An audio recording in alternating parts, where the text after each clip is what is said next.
Hi, this is Renee, Blackson Empire, and this is the first tutorial that we're doing to give you guys an idea of how we work.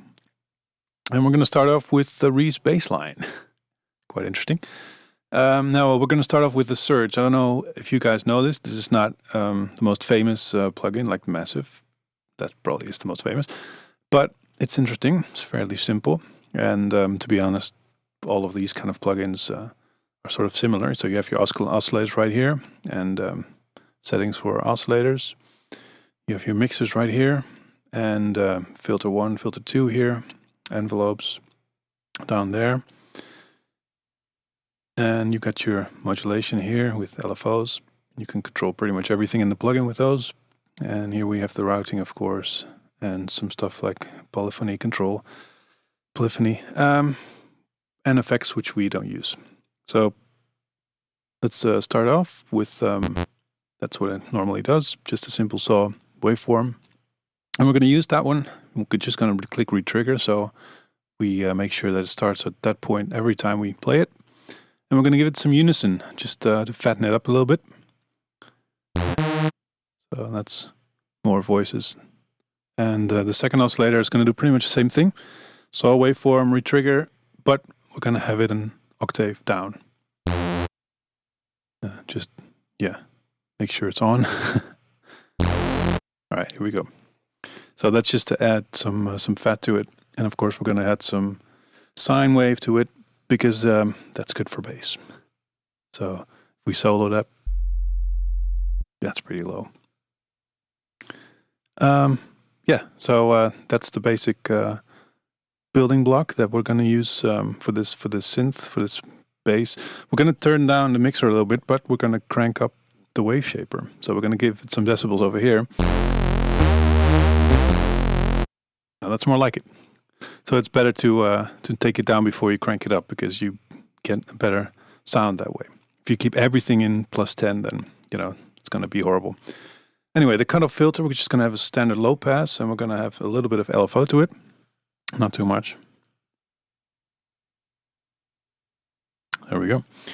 And we're going to make sure it starts at the top there and goes down and up again. We're going to set it. All right, and we're going to add some key tracking because we don't want it to do the same thing wherever we play it on the keyboard. So we want it to go faster if we go up on the keyboard and slower if we go down.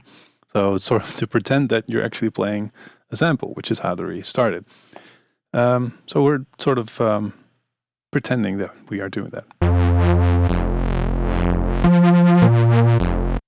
See, just sounds like you sampled it. Okay, so right now it is a polyphonic sound. So you can play multiple keys at once, but we don't want that. We just want the monophonic sound. So we're going to press that and get some portamento in there. So the sounds just sort of glide into each other when you play. All right. So that's about it. Just, store it. All right. Get rid of that. What we're going to do next is add some group channels, and we're going to add 3 of those. And that may seem like a lot, but this can be used throughout the track later on because it's sort of generic mix buses. What we're going to do is make a low bass and one for high and one main bass bus where they all come together. All right. Bring up the mixer. We don't want any sound coming out of the actual synths, and we're just going to use these groups, and we're just going to send them there at full volume. So we have the bass low, we have bass high, and those are going into the final. We're going to add some limiting to that. All right, so we don't clip right there on the channel.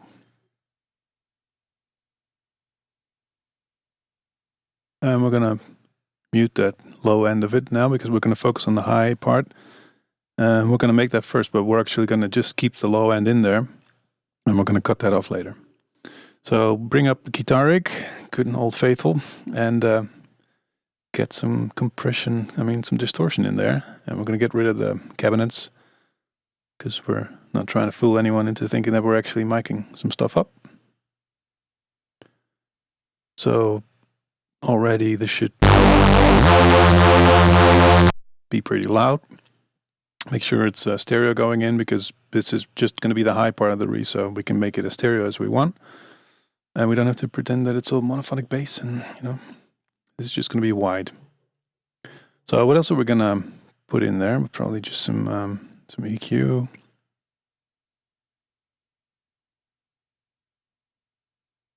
Make it a little bit smiley, add some low, add some high, and make some weird, accentuate some weird places. This doesn't really matter as long as you make variations of it later on. So just make some weird peaks and get that really aggressive sound.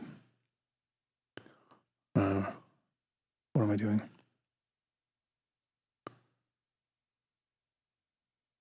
All right, now here's going to be the special thing because we want to split the signal up, even though we're already splitting the signal up. But this is to have basic distortion in your channel A, and then have some different effects for channel B. And you can use the crossfader to go between those sounds. We're going to put some reverb in there. Maybe add another EQ. And that's going to have a different focus, different frequency that you accentuate than the other one. And we're going to add some flanger, or this one. You can do whatever you want basically, as long as you make sort of weirder sound than it is originally. So I'm not going to have too much on there. And an extra filter. I'm going to use the profit filter. Take that down. All right. So now you can hear sort of the basic sound. And then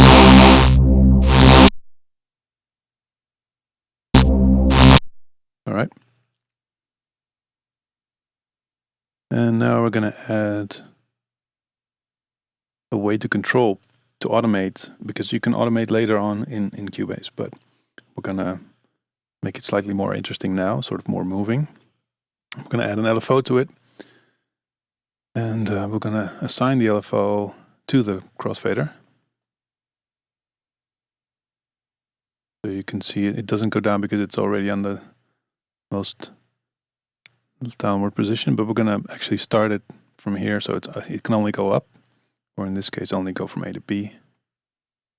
And we're going to make sure that whenever we re-trigger it, which is going to be automatic, we start down low and go up. I'm going to sync it up to the midi clock. So this is about right, I guess. And we're going to assign some more stuff. We're going to do the filter as well. We can have up to 4. So why not do some weird thing with the EQ? That wouldn't be normally possible in the physical world. All right, that's pretty cool. So now we accentuate these different points in the frequency spectrum. So now let's hear how it sounds.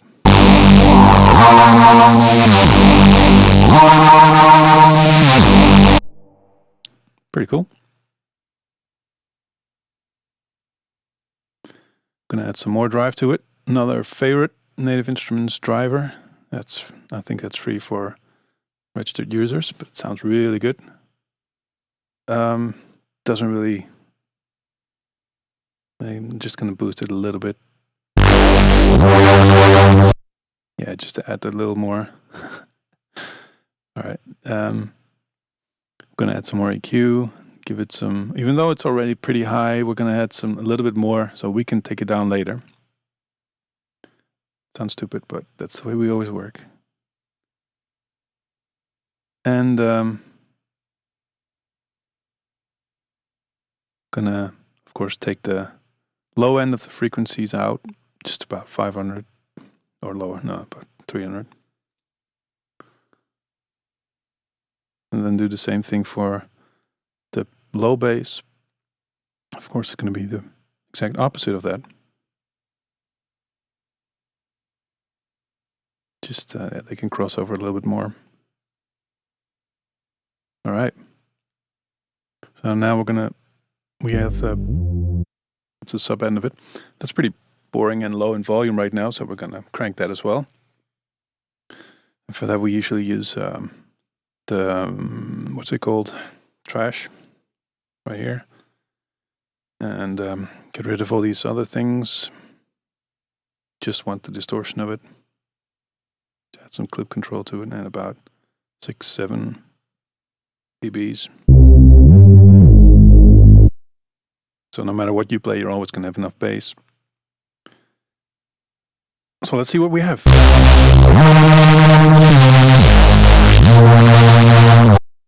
All right. So I think it sounds pretty good, but it could be a little bit more stereo. So we're going to add an effects channel and put some of Cubase's ping pong delay on there. And it's just going to be really small, so we're not going to sync it. We're just going to add in like 22 or 33, which is something we do, like midi seconds. Add full spatial, full mix. And then make sure that goes to the final bus as well. And send it from the high part because it's already really hard in that bus. And this is going to be way too loud, but just to give you an idea. All right, that's loud.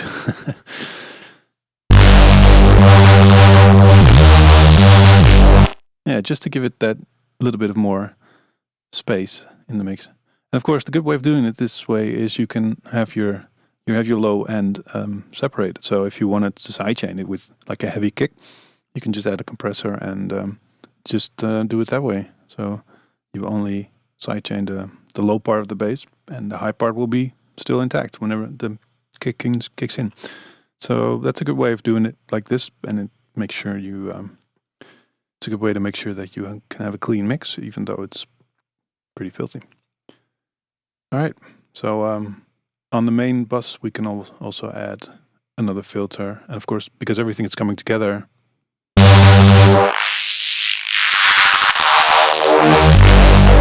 it will just sound like one channel.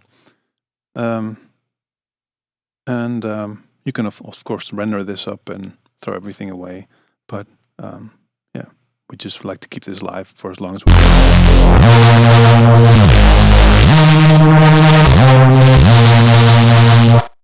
All right, that's pretty cool. What I want to do next is get rid of that one, because we already have the groups in place that sound really pretty good. We can just put in another instrument like the massive, and try to sort of recreate the kind of a little bit more high bass, mid-range, I guess, that we used to use on the Rat and stuff like that. For that, you're going to need just shorter notes, but the principle's the same. We just, yeah,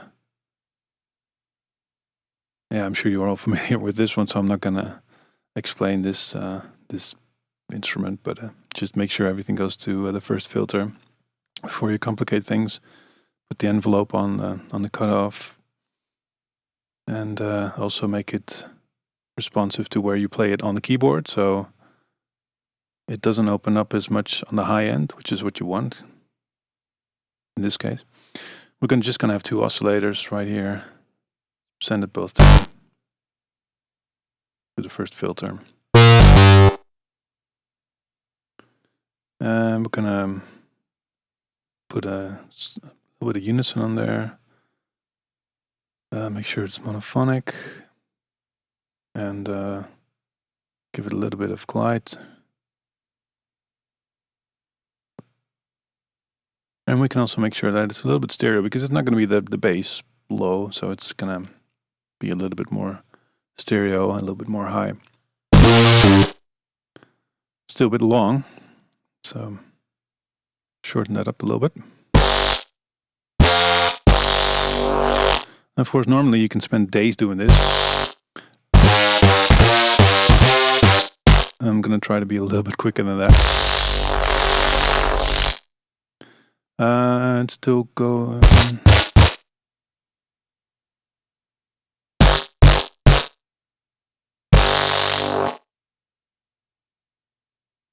All right, it's still going to, yeah, so that's just the one mixer, the one filter. All right, that's better.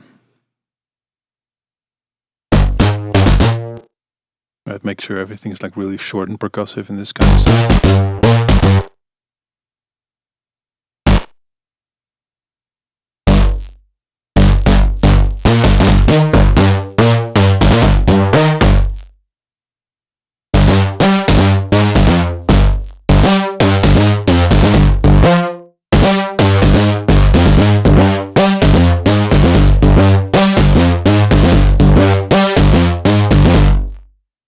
All right, that's kind of sound. Not the best riff ever, but you get the idea.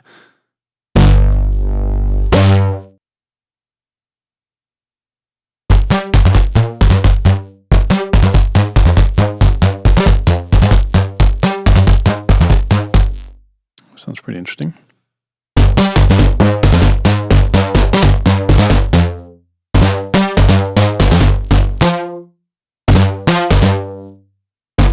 All right, as you can hear, my playing needs some quantizing, but we're not going to do that right now. This is it. Hope you enjoyed it. Thank you very much.